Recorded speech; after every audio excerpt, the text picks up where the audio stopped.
Perkenalkan kami dari kelompok 2. Sebelumnya kami akan memperkenalkan diri. Perkenalkan, nama saya Muhammad Adam Yanuar. Perkenalkan, nama saya Indah Yustiani. Perkenalkan, nama saya Frikawati. Perkenalkan, nama saya Rizka Nurita. Perkenalkan, nama saya Siti Nurhalisa. Perkenalkan, nama saya Tedilun Subayu. Selamat menyaksikan. Assalamualaikum warahmatullahi wabarakatuh. Di sini saya akan menceritakan hikayat Indra Bangsawan. Tersebutlah perkataan seorang raja yang bernama Indra Bungsu dari negeri Kobat Syahrial. Setelah berapa lama di atas kerajaan, tiada juga beroleh putra. Maka pada suatu hari, ia pun menyuruh orang membaca doa kunut dan sedekah kepada fakir dan miskin. Hatta beberapa lamanya, Tuan Putri Siti Kendi pun hamilah dan bersalin 2 orang putra laki-laki. Yang tua keluarnya dengan panah dan yang muda dengan pedang. Maka Baginda pun terlalu amat sukacita dan menamai anaknya yang tua Syahperi dan anaknya yang muda Indra Bangsawan. Maka anakannya Baginda yang 2 orang itu pun sampailah usia 7 tahun dan dititahkan pergi mengaji kepada Mu'alim Sufyan. Sesudah tahu mengaji, mereka dititah pula mengaji kitab usul, fikih, hingga saraf tafsir sekaliannya diketahuinya. Setelah beberapa lamanya, mereka belajar pula ilmu senjata, ilmu hikmat, dan isyarat tipu peperangan. Maka Baginda pun bimbanglah, tidak tahu siapa yang patut dirayakan dalam negeri karena anaknya kedua orang itu sama-sama gagah. Jikalau Baginda pun mencari muslihat, ia menceritakan kepada 2 anaknya bahwa ia bermimpi bertemu dengan seorang pemuda yang berkata kepadanya, barang siapa yang dapat mencari buluh perindu yang dipegangnya, ialah yang patut menjadi raja di dalam negeri. Setelah mendengar kata-kata Baginda, Syahperi dan Indra Bangsawan pun bermohon pergi mencari buluh perindu itu. Mereka masuk hutan keluar hutan, naik gunung turun gunung, masuk rimba keluar rimba, menuju ke arah matahari hidup. Maka datang pada suatu hari, hujan pun turunlah dengan angin ribut, taufan, kelam kabut, gelap gulita, dan tiada kelihatan barang suatu pun. Maka Syahperi dan Indra Bangsawan pun bercerailah. Setelah teduh hujan ribut, mereka pun pergi saling mencari. Tersebut pula perkataan Syahperi yang sudah bercerai dengan saudaranya Indra Bangsawan. Maka ia pun menyerahkan dirinya kepada Allah Subhanahu wa Ta'ala dan berjalan dengan sekuat-kuatnya. Beberapa lama di jalan, sampailah ia kepada suatu taman dan bertemu sebuah mahligai. Ia naik ke atas mahligai itu dan melihat sebuah gendang tergantung. Gendang itu dibukanya dan dipukulnya. Tiba-tiba ia terdengar orang yang melarangnya memukul gendang itu, lalu diambillah pisau dan ditorehnya gendang itu. Maka Putri Ratnasari pun keluar dari gendang itu. Putri Ratnasari menerangkan bahwa negerinya telah dikalahkan oleh Garuda. Itulah sebabnya ia ditaruh orang tuanya dalam gendang itu dengan suatu cembul. Di dalam cembul yang lain ialah perkakas dan dayang-dayangnya. Dengan segera Syahperi mengeluarkan dayang-dayang itu. Tatkala Garuda itu datang, Garuda itu dibunuhnya. Maka Syahperi pun duduklah berkasih-kasihan dengan Putri Ratnasari sebagai suami istri dihadap oleh segala dayang-dayang dan inang pengasuhnya. Tersebut pula perkataan Indra Bangsawan pergi mencari saudaranya. Ia sampai di suatu padang yang terlalu luas. Ia masuk di sebuah gua yang ada di padang itu dan bertemu dengan seorang raksasa. Raksasa itu menjadi neneknya dan menceritakan bahwa Indra Bangsawan sedang berada di negeri antah berantah yang diperintah oleh Raja Kabir. Adapun Raja Kabir itu takluk kepada Buraksa dan akan menyerahkan putrinya, Putri Kemalasari, sebagai upeti. Kalau tiada demikian, negeri itu akan dibinasakan oleh Buraksa. Ditambahkannya bahwa Raja Kabir sudah mencanangkan bahwa barang siapa yang dapat membunuh Buraksa itu akan dinikahkan dengan anak perempuannya yang terlalu elok parasnya. Hatta berapa lamanya Putri Kemalasari pun sakit mata, terlalu sangat. Para ahli nujum mengatakan hanya air susu harimau yang beranak muda lah yang dapat menyembuhkan penyakit itu. Baginda bertitah lagi, barang siapa yang dapat susu harimau beranak muda, ialah yang akan menjadi suami Tuan Putri. Setelah mendengar kata-kata Baginda, si hutan pun pergi mengambil seruas buluh yang berisi susu kambing serta menyangkutkannya pada pohon kayu. Maka ia pun duduk menunggui pohon itu. Sarung kesaktiannya dikeluarkannya dan rupanya pun kembali seperti dahulu kala. Hatta datanglah ke 9 orang anak raja meminta susu kambing yang disangkanya susu harimau beranak muda itu. Indra Bangsawan berkata, Susu itu tidak akan dijual dan hanya akan diberikan kepada orang yang menyediakan pahanya diselip besi hangat. Maka anak raja yang 9 orang itu pun menyisingkan kainnya untuk diselip indra bangsawan dengan besi panas.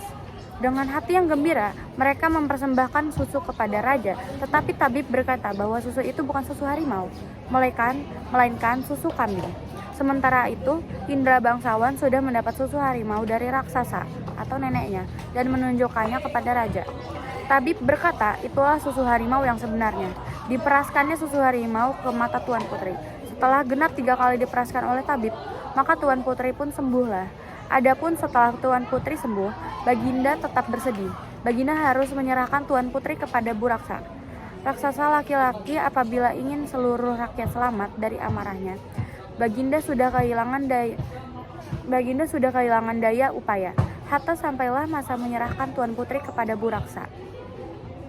Baginda berkata kepada 9 anak raja bahwa yang mendapat jubah Buraksa akan menjadi suami putri. Untuk itu, nenek raksasa mengajari Indra bangsawan. Indra bangsawan diberi kuda hijau dan diajari cara mengambil jubah Buraksa, yaitu dengan memasukkan ramuan daun-daunan ke dalam gentong minum Buraksa.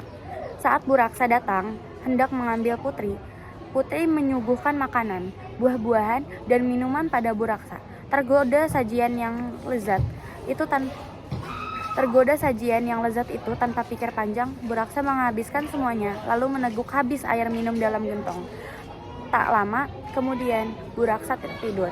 Indra bangsawan segera membawa lari putri dan mengambil jubah Buraksa. Hatta Buraksa terbangun, Buraksa menjadi lumpuh akibat ramuan daun-daunan dalam air minumannya. Kemudian 9 anak raja datang, melihat Buraksa tak berdaya. Mereka mengambil selimut Buraksa dan segera menghadap raja. Mereka hendak mengatakan kepada raja bahwa selimut Buraksa sebagai jubah Buraksa. Sesampainya di istana, Indra bangsawan segera menyerahkan putri dan jubah Buraksa. Hatta raja mengumumkan hari pernikahan Indra bangsawan dan putri. Saat itu 9 anak raja datang. Mendengar pengumuman itu, akhirnya mereka memilih untuk pergi. Mereka malu kalau sampai niat buruknya berbohong diketahui raja dan rakyatnya. Saya ingin membacakan teks unsur kebahasaan. Tersebutlah kata seorang raja yang bernama Indra bungsu dari negeri Kobat, Syahrial. Setelah beberapa lama di atas kerajaan tiada juga beroleh putra. Maka pada suatu hari ia pun menyuruh orang membaca doa kunut dan sedekah kepada fakir dan miskin. Atau beberapa lamanya Tuan Putri Siti Kendi pun hamilah dan bersalin 2 orang putra laki-laki. Adapun yang tua keluarnya dengan panah dan yang muda dengan pedang. Maka Baginda pun terlalu amat gembira dan bahagia atas anak yang tua Syah Peri dan anaknya yang muda Indra bangsawan. Maka Akanda Baginda 2 orang itu pun sampailah usia 7 tahun dan dititahkan pergi mengaji kepada Mualim Sufyan. Sesudah tahu mengaji, mereka dititah pula mengaji kitab usul fikih hingga saraf tafsir sekaliannya diketahui. Setelah beberapa lama mereka belajar pula ilmu senjata, ilmu hikmat dan taktik peperangan. Maka Baginda pun bimbinglah, tidak tahu siapa yang patut. Kedua orang itu sama-sama gagah. Saya akan membacakan struktur teks hikayat Indra bangsawan. Yang pertama, orientasi. Jikalau Baginda pun mencari muslihat, ia menceritakan kepada kedua anaknya bahwa ia bermimpi bertemu dengan seorang pemuda yang berkata kepadanya, barang siapa yang dapat mencari buluh perindu yang dipegangnya, ialah yang patut menjadi raja di dalam negeri. Setelah mendengar kata-kata Baginda, Syah Peri dan Indra bangsawan pun bermohon pergi mencari buluh perindu itu. Mereka masuk hutan, keluar hutan, naik gunung, turun gunung, masuk rimba, keluar rimba, menuju ke arah matahari hidup. Maka datang pada suatu hari, hujan pun turunlah dengan angin ribut, taufan, kalam kabut, gelap gulita, dan tiada kelihatan barang suatu pun. Maka Syah Peri dan Indra bangsawan pun bercerailah setelah teduh hujan ribut. Mereka pun pergi saling mencari-cari. Yang kedua, komplikasi. Ia naik ke atas mahliga itu dan melihat sebuah gendang tergantung. Gendang itu dibukanya dan dipukulnya. Tiba-tiba ia terdengar orang yang melarangnya memukul gendang itu. Lalu diambillah pisau dan ditorehnya gendang itu. Maka Putri Ratnasari pun keluarlah dari gendang itu. Putri Ratnasari menerangkan bahwa negerinya telah dikalahkan oleh Garuda. Itulah sebabnya ia ditaruh orang tuanya dalam gudang itu dengan suatu cembul. Di dalam cembul yang lain ialah perkakas dan dayang-dayangnya. Dengan segera Syafri mengeluarkan dayang-dayang itu. Tatkala Garba itu datang, Garba itu dibunuhnya. Maka Syafri pun duduklah berkasih-kasihan dengan Putri Ratnasari sebagai suami istri dihadap oleh segala dayang-dayang dan inang pengasuhnya. Yang ketiga, evaluasi. Adapun Raja Kabir itu takluk kepada Buraksa dan akan menyerahkan putrinya, Putri Kemalasari sebagai upeti. Kalau tiada demikian, negeri itu akan dibinasakan oleh Buraksa. Ditambahkannya bahwa barang siapa yang dapat membunuh Buraksa itu akan dinikahkan dengan anak perempuan yang terlalu elok parasnya itu. 9 anak raja sudah berada di dalam negeri itu. Akhirnya raksasa itu mencanangkan supaya Indra bangsawan pergi menolong Raja Kabir. Diberikannya juga suatu permainan yang disebut sarung kesaktian dan satu isyarat kepada Indra bangsawan seperti kanak-kanak, dan ilmu isyarat itu boleh membawanya ke tempat jauh dalam waktu yang singkat. Yang keempat, ada resolusi. Hatta sampailah masa menyerahkan Tuan Putri kepada Buraksa. Baginda menyuruh orang berbuat mahligai di tengah padang akan tempat duduk Tuan Putri. Di bawah mahligai itu ditaruh satu berjana berisi air supaya Buraksa boleh datang meminumnya. Di sanalah anak raja yang 9 orang itu boleh berebut Tuan Putri. Barang siapa yang membunuh Buraksa itu, yaitu mendapat hidungnya yang 7 dan matanya yang 7. Dialah yang akan menjadi suami Tuan Putri. Terakhir ada koda. Pentingnya kejujuran dan mengajarkan pembaca untuk selalu berbuat baik. Unsur intrinsik. Tema yaitu Indra bangsawan. Latar, tempat, waktu, dan suasana. Kerajaan, hutan, negeri, antah berantah. Suasana mengharukan ketika raja dan istrinya memiliki seorang anak. Alur maju. Hikayat Indra bangsawan dinarasikan secara kronologis atau sesuai dengan urutan peristiwa dari awal sampai akhir. Dengan demikian dapat disimpulkan bahwa hikayat tersebut menggunakan alur maju. Amanat apa yang dapat Anda temukan dalam kutipan hikayat tersebut? Selalu membaca doa kunut dan sedekah kepada fakir dan miskin. Siapa saja tokoh dan kutipan hikayat tersebut? Indra bungsu Tuan Putri Siti Syafri, Indra bangsawan. Setiap tokoh hikayat Indra bangsawan digambarkan memiliki watak masing-masing tokoh. Raja Kabir Syafri dan Raja Indra bungsu memiliki watak baik hati, Garuda berwatak jahat, dan Buraksana berwatak kejam. Ada 15 gaya bahasa arkais. Yang pertama, titah artinya perintah, buluh artinya tanaman berumpun, berakar serabut, batangnya berluas-luas dan berongga. Maligai artinya ruang atau tempat kediaman raja. Ditoreh artinya menggores dan menggiris. Cembul artinya tempat tembakau terbuat dari logam. Inang artinya perempuan yang merawat anak tuannya. Upeti artinya uang yang wajib dibayarkan oleh negara kecil kepada raja. Selit artinya banyak seluk-beluknya dan sulit.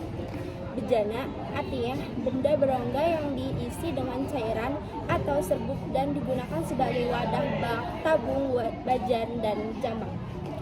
Beroleh artinya mendapat. Buluh artinya tanaman berumpun. Rimba artinya hutan lebat. Dayang artinya anak perempuan.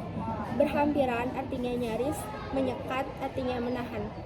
Dan sudut pandang hikayat Indra bangsawan adalah sudut pandang orang ketiga, dan sudut pandang ini penulis berada di luar cerita. Maaf jika presentasi kurang sempurna, karena yang sempurna hanyalah kita yang dulu pernah bersama. Hidup kesepian tanpa kekasih, cukup sekian dan terima kasih.